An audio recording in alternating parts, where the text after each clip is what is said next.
Evan Ingram coming to the Mile High City as tight end number 1.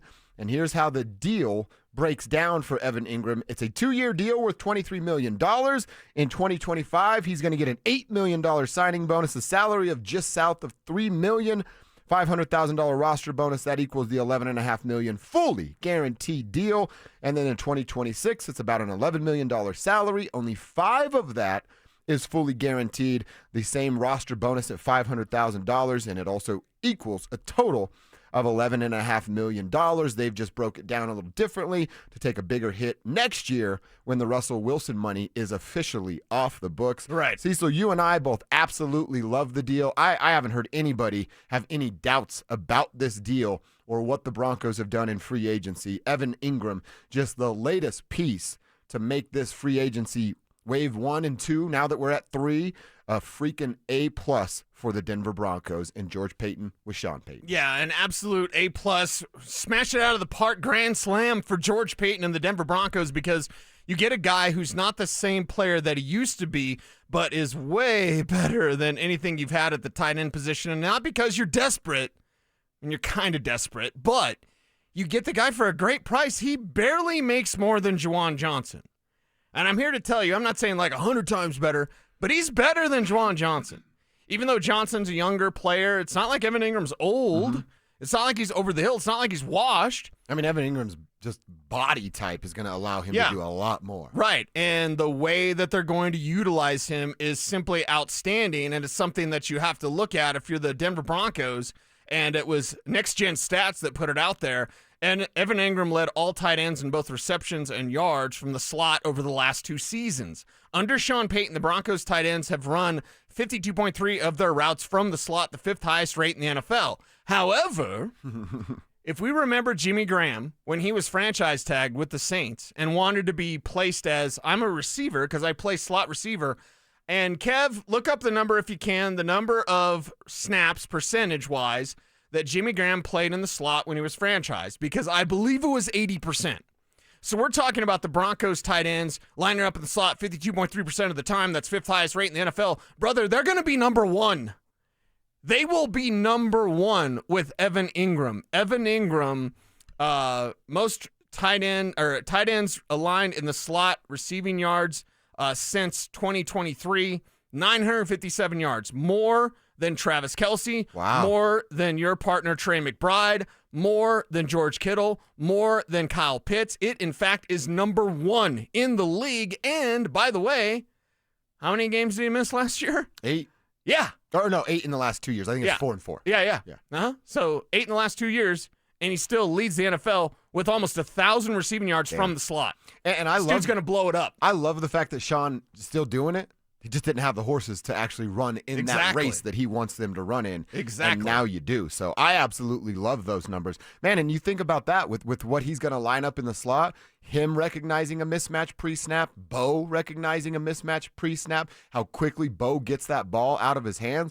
You're going to have opportunities for even Evan Ingram to make noise with speed and space because he's going to get one-on-one coverages across the middle of the field. So it's just a home run, man. I was upset that they let him leave and then go to Los Angeles, but we said it the entire time. It's a kudos to Evan Ingram and his agent, man. It's what you're supposed to do.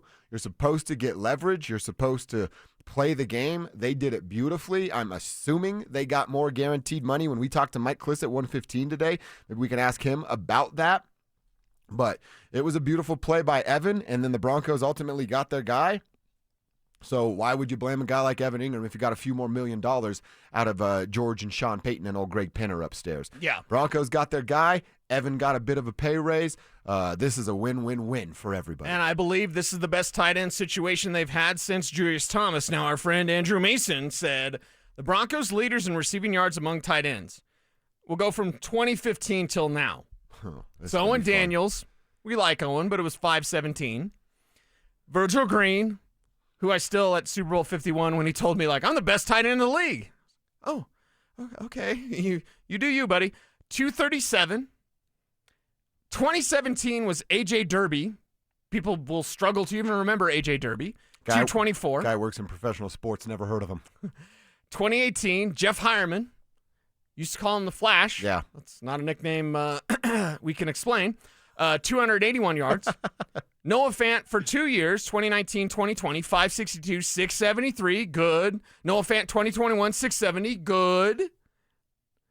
Greg Dulcich, 411, 2022. Adam Troutman, 204. Adam Troutman, 188. Brother, he is going to surpass the tight end total receiving yard leaders. If you take 411, 204, 188, that's about 800 yards. Don't make me do math. Evan Ingram's going to have about 800 yards this year. The last 3 years combined of the top tight end for the Denver Broncos, Evan Ingram is likely to match that number in one season. And yes, comparatively speaking to the tight ends that I just listed, including A.J. Derby, who nobody remembers, he will be the best statistical tight end they've had since Julius Thomas. Wow. And I mean, Julius for 2 years was absolutely unbelievable. Yeah. Almost unstoppable because of who he and Peyton Manning were as the duo. So see if they can do that again. It's going to be a little bit different of an offense with Bo, Sean, and Evan. But that usage rate, I think, is what you're talking about. And him being a part of the offense, him opening things up for guys like Cortland Sutton on the outside. We wondered if Devon Bailey and Troy Franklin would still be taking some time to develop. Well, guess what this means for a guy like Devon Bailey? You're going to now have the third best defender on a fourth if Marvin Mims is out on the field with him at the same time, and that's a huge advantage for the Denver Broncos. And thanks to Kev for getting the numbers. Kev, you want to say the numbers? Because, again, under Sean Payton, the Broncos tight ends have 52.3% of their routes from the slot, the fifth highest rate in the NFL. But with Jimmy Graham, it was much higher than 52.3%. So all the articles I found in numbers were about that 2014 season. Remember, it was the franchise tag as your receiver tight end. Yep. At that time, it was 67% of the time he was in the slot. Wow. So, okay, yeah. That might be from the 2013 season. Yeah, but that's not the 80 that I said, but 67%. Yeah. Sean Payton, fifth highest rate in the league with the Broncos tight ends, 52%. So this is going to take a jump from 52% to 65% probably. And it'll be number one in the NFL with Evan Ingram running it from the slot. And again, Evan Ingram, the most receiving yards over the last 2 years than any other tight end when we talk from the slot. Mm-hmm. And we gave the number earlier, but just to reset it, it's 161 catches, 1,300 yards with 8 games missed. Broncos tight ends in 2 years, 90 for 845. So the upgrade, it's right there, staring at us right in the face. And I'm with you, man. Look, as far as the expectations go, the offense, we saw them figure some things out as the 2024 season went on. I'm looking at guys like Cortland Sutton as, all right, Cortland, you're a 1,000-yard receiver. Now go do that again this year. And then you have a guy like Evan Ingram I'm kind of with you, let's call it 55 to 70-ish catches, 70 on the high end there, and anywhere between 500 and 750 yards in year number one. That's what I'm looking at for an Evan Ingram type. Yeah, that's what you're looking for, and that's what you're likely to get. If you're the Denver Broncos, this is absolutely fantastic because it fits what you want to do and still doesn't change your draft plan. The only way it could change your draft plan is this. You've got flexibility now. If you're sitting there at 20 and you didn't have Evan Ingram, you better get Colston Loveland. Now, you didn't have much of a choice, If honestly. you're sitting there at 20 and Colston Loveland's there, you may get Colston Loveland. I would encourage that, unless Omarion Hampton's there. But also, someone calls you and says, hey, we got this deal for you. Move back 6 spots, whatever. Yeah, you go, okay, we're flexible. We do have Evan Ingram. We love Colston Loveland, but we also love Elijah Arroyo. We also love Mason Taylor. We love Mason Taylor just so we can play the greatest drop of all time because his auntie needs to chill. Auntie, chill. That's right. So Mason Taylor, Elijah Arroyo in the second, that's great. Maybe it's not Colston Loveland at 20, but now you have the flexibility where moving back is more palatable. Yeah, 100%. And now I still want another tight end in the draft. But if it's not at 20, I'm going to be all right with that. And we've talked about, you just rattled off some of the names. It's now target number one is impact running back in the draft. And it's Hampton. If he's sitting there, it's Omarion Hampton. Travion Henderson, I really like that guy. I told you how much I liked that guy about 3 weeks ago, Cease. But does it feel like 20 is too early for Travion? Yeah. Now, there are some, and you will see some mocks where he's sneaking into the first round.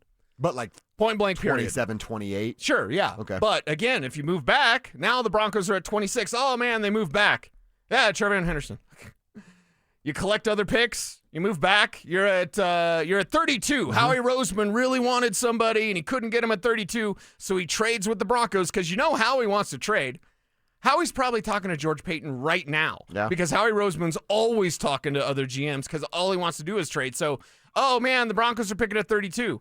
If you're Kev, it may be me, you'll think the Broncos will be picking at 32 next year. But either way, make that move, then Travion Henderson at 32 doesn't feel bad. I'm just looking at it here. The Los Angeles Rams at 26. We saw, 2 or 3 mock drafts of them getting in front of Denver to take Colston Loveland? Yeah. There it is right there. Hey, Sean, you want Colston?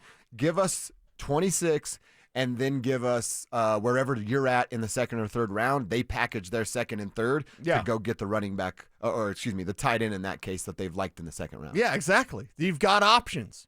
Evan Ingram gives you options. He not only gives you a playmaker, he not only gives you a tight end that's way better than anything you've ever had. The most important takeaway from this is you have flexibility now in the draft. Your draft plan doesn't change. You're still getting a tight end. I don't even care if, you have Evan Ingram, so they don't get into Luke Lachey from, Iowa tight end who's got some TJ Hawkinson to his game. They get Luke Lachey in the 6th round. You're still getting a tight end. Mm-hmm. They will get a tight end in this draft. They might get 2. They are going to get a running back in this draft, and they're probably going to get 2, just based on the way this free agent market has shaken out. Well, Khalil Herbert ended up with the Colts yesterday. Gainwell is out. Actually, Drew just sent us that Raheem Mostert, he's off the board too. Okay. He is coming to the AFC West, just not with the Broncos. Raheem is going to join the Raiders on a 1-year, $2.1 million deal. Okay. That's exactly what I was looking for. Yeah, I like sure. the Mostert idea, but that number for a veteran running back and then you get a Hampton or a Travion, whatever your choice is, your flavor at running back, because that would have been a great addition for the Broncos, sure, especially at that price tag. Yeah, and now you look at it and you go, what, is Miles Sanders still out there, Kev? Has that happened yet? Because Miles Sanders, they move on. Go somewhere. Well, the Carolina Panthers got rid of him. Thought he landed. I might be already wrong on landed. that. Kev, double check on that on Miles Sanders, please, because that now becomes an option. And again, you could add Miles Sanders for 1 year, $2 million, and then he doesn't make the team. I don't care. I know they need more talent. And then it's a competition. Hey, Audric Estime. I think Audric Estime could be on the practice squad next year. But if right. Audric Estime takes a step that we're not expecting, Marvin Mims took a step. He took a big step. Does Estime do that? Now, Mims a 2nd-round pick, Estime a 5th-rounder, Mims with rare speed, Estime with, okay power. I don't know. Estime's this ultimate mystery. I don't care about that. I know this team's in a Super Bowl window, and I don't give a damn if Estime emerges or Estime doesn't emerge. You work your ass off. You do what you're supposed to do. This team's going to win. You want to be on board with that. And Miles Sanders is still available. Kevin confirmed that. So that's what confirmed. I saw. Is he just he got released by Carolina because Carolina got Rico Dowdle. So they have Chuba Hubbard, Rico Dowdle now. And if you're the Broncos, go out and get some. What did Javonte get from the Cowboys? Whatever it was too much. $3 million. 1 year, $3 million. Okay, yeah, for pass blocking. Dude, my stance on the running back room is, unless it's Amari and Hampton at 20, you're all competing for a roster spot. The starting job is up for grabs as well. Yeah. But everybody in that room is still fighting for their 53. You got to earn a jersey on this thing, and that includes Audric Estime. Yeah, but this Evan Ingram thing, and I know Zach Bye yesterday said for a perfect offseason you would need Cooper Kupp.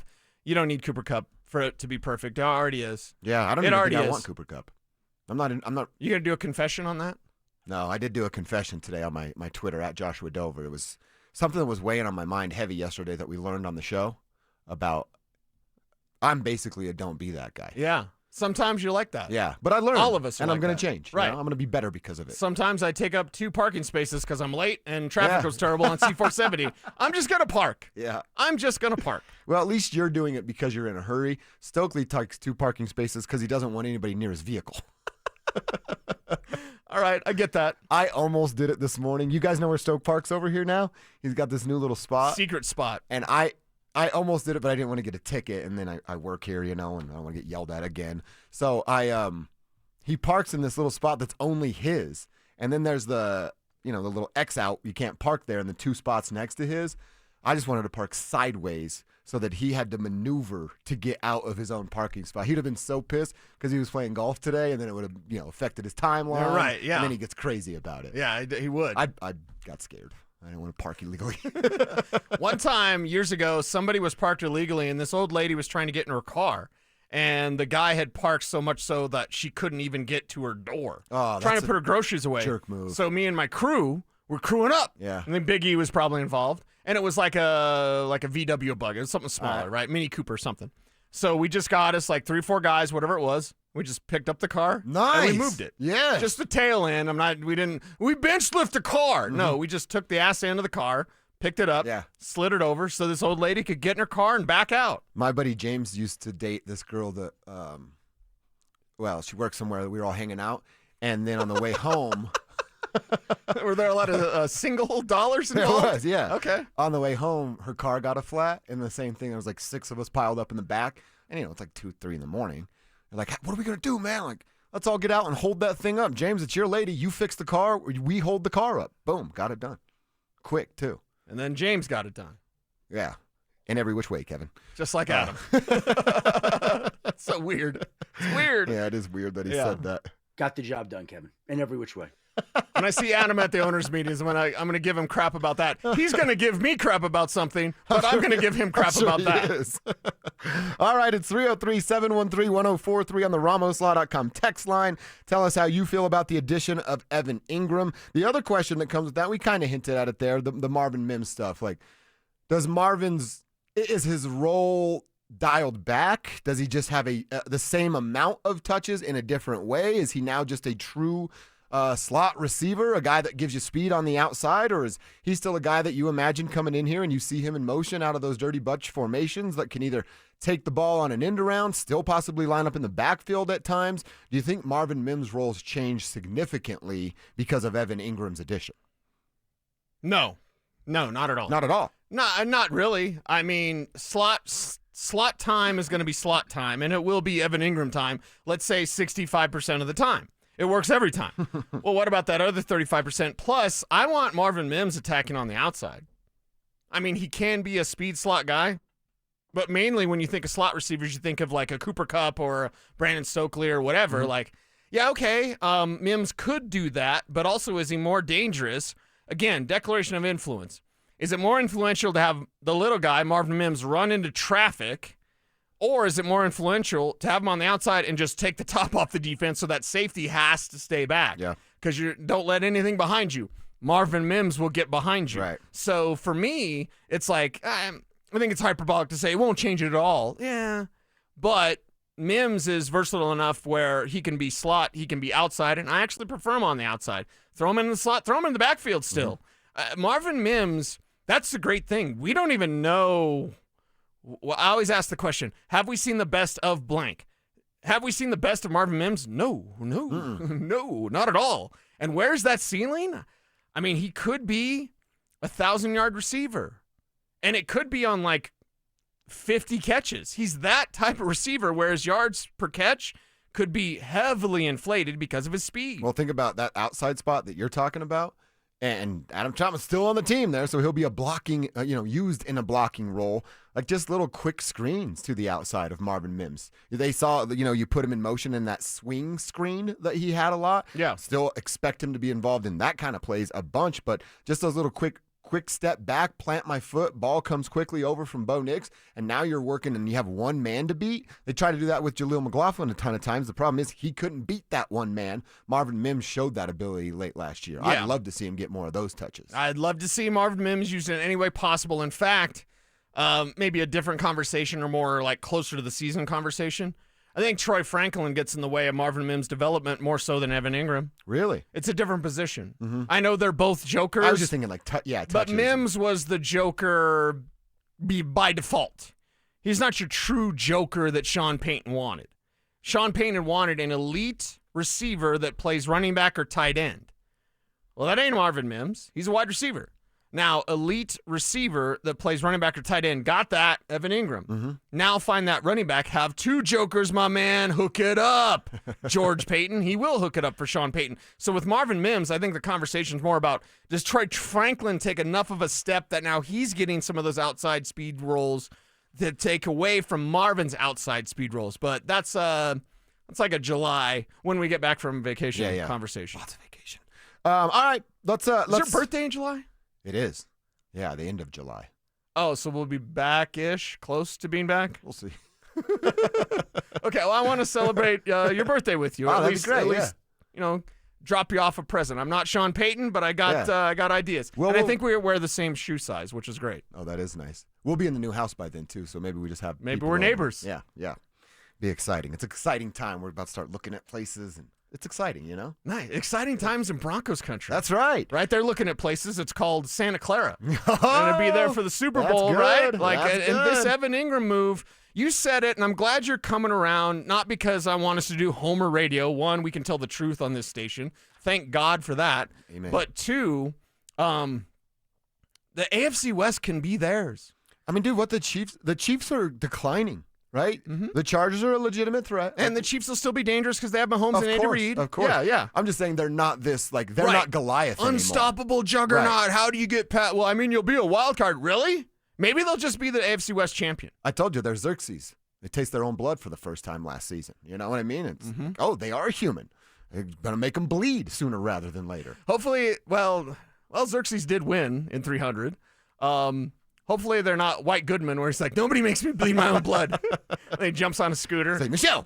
They're right there with Michelle! the scooter. And then there with the scooter. They can, man. That was my grade went from a B to an A+, and then my thought process went from a fun, dangerous team in the AFC to a legitimate contender to win the AFC West. That's what happened yesterday at about 2:10 when they signed Evan Ingram. That's what went down. All right, real quick, we asked people, because starting next week, we're going to narrow down a name for the show, for the listeners, the people that we're going to I bet crew the up with. Nooners is winning. Nooners is really good. There's a couple that I like. I'm going to start to write some of these down so we can narrow it down. And Roger then that. a week from today, we're going to have our first crew meetup. We're going to go watch some college buckets somewhere. We'll let you know where next week. And We we'd wanna love to see see you out guys. there, man. Even if you're just stopping by to make fun of us. That's great, too. We'd love to see you for a minute or an hour. Creaky says afternoon delight. That's always fun because you could play the sound drop and everything, right? Yeah, that's always good. We have The Tribe, Big Mike in Denver, because we use Tribe Called Quest to play the song. The Tribe might be my favorite right now. Yes. You like that one too? The Tribe sounds really good because we use Tribe Called Quest. Yeah. Yeah. And the shirts and all the stuff. I don't want to spill too Yes. much, but Don't you know spill what I the mean? beans yet. Be perfect right Yes. there. That's probably the leader in the clubhouse. Okay. Nice work, Big Mike in All Denver. right. Yes. You want some from AI? Yeah. The Nooners. Nooners is still Nooners is one of my strong. favorites. Nooners is strong. Mile High Mob, Mile High Mafia. The Fanatics plays off the fan and passion of your listeners. This is from AI. The Lunch Bunch. The Lunch Bunch is kind of cool. I thought that was funny. DNC Army.